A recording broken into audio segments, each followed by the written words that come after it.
যত আর্লি সাবধানে এই জায়গাটা পার করা যায়। Keep going slowly.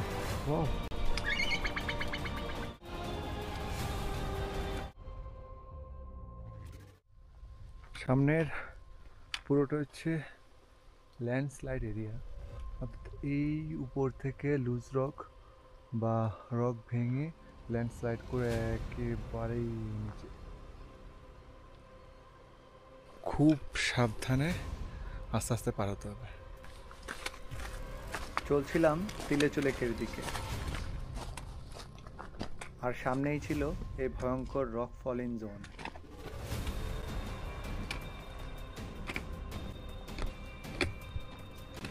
প্রায় ৪৫ মিনিটের হাঁটা পথ। এই পুরো পথের এক পাশে গভীর খাদ, অপর পাশে উঁচু উঁচু পাহাড়ের ঢাল, যেখান থেকে হরহামেশাই গড়িয়ে পড়ে বড় ছোট পাথরখণ্ড।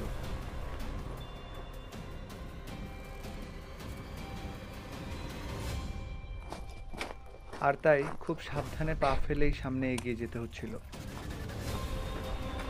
কোথাও নিচু, কোথাও উঁচু, কোথাও খুব সরু রাস্তা, আবার কোথাও খানিকটা প্রশস্ত রাস্তা, সব মিলিয়ে আস্তে আস্তে করেই পুরো রক ফলিং জোনটা পার হতে হয়। পথ চলতে চলতে আসলে বোঝা যায় না কতটুকু রাস্তা পার হয়ে এলাম, রক ফলিং জোনের আরও কতটুকু বাকি আছে। কিছুক্ষণ পরপর একটা নতুন মোড় আসে, আবার উন্মুক্ত হয় নতুন করে আরও অনেকটা রক ফলিং জোন। এখানে প্রকৃতি ঠিক যতটা রুক্ষ, তার চাইতেও অনেক বেশি সৌন্দর্য নিয়ে সামনে হাজির হয়। পথ চলতে চলতে খানিকক্ষণ বাদেই চোখে পড়বে এরকম গুহাগুলো। অনেকগুলো গুহা পেরিয়েই রক ফলিং জোনটা পার করে আসতে হয়। যেমন ভয়ঙ্কর তেমন সুন্দর।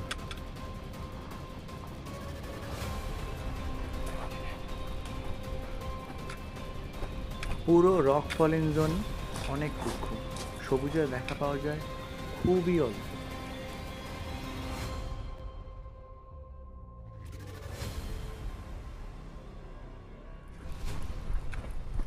যত আর্লি সাবধানে এই জায়গাটা পার করা যায়, কারণ যে কোনো সময় আসলে ল্যান্ডস্লাইড হতে পারে। My goodness. যাদের পায়ে ট্রেকিং বুট থাকে না তাদের জন্য এই জায়গাটা ভীষণ ভয়ঙ্কর, কারণ একমাত্র ট্রেকিং বুটই আসলে এই জায়গায় নিজেকে ধরে রাখতে পারে। My goodness.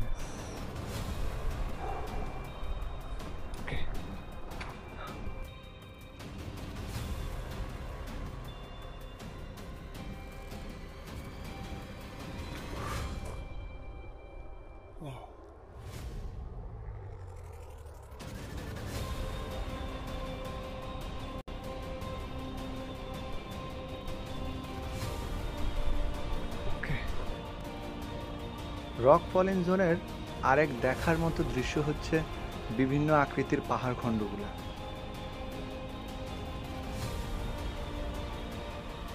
আর কখনো কপাল যদি অনেক ভালো থাকে তাহলে দেখা হয়ে যেতে পারে হিমালয় অঞ্চলের দু একটা পাখির সাথে।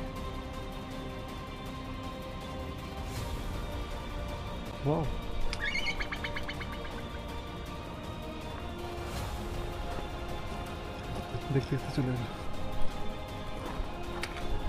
এই যে সামনে একটা সাইন দেওয়া আছে যে do not stop, keep going slowly.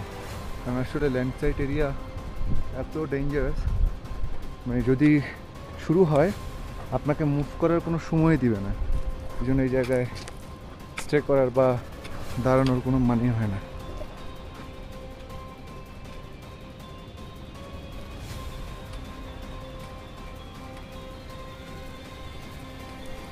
আর এই যে পাথরের দেওয়ালগুলো, এই দেওয়ালগুলো এখানে দেওয়ার কারণ এই জায়গাগুলোতে অনেক বেশি রকফল হয়, আর যখন রকফল হয় তখন এই দেওয়ালগুলো সেফটি হিসেবে কাজ করে।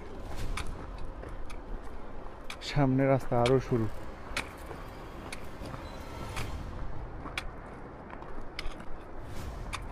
বৃষ্টি বা স্নোফল হলে এই রাস্তাটা হয়ে ওঠে আরো অনেক বেশি ভয়ঙ্কর।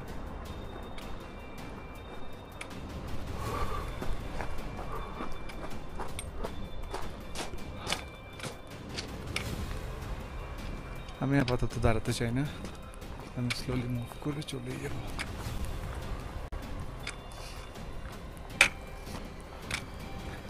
আর খানিকটা ওইখানটায় গেলেই ল্যান্ডস্লাইড এরিয়া আপাতত শেষ, ওই পাহাড়ের ঢাল পর্যন্ত যেতে হবে।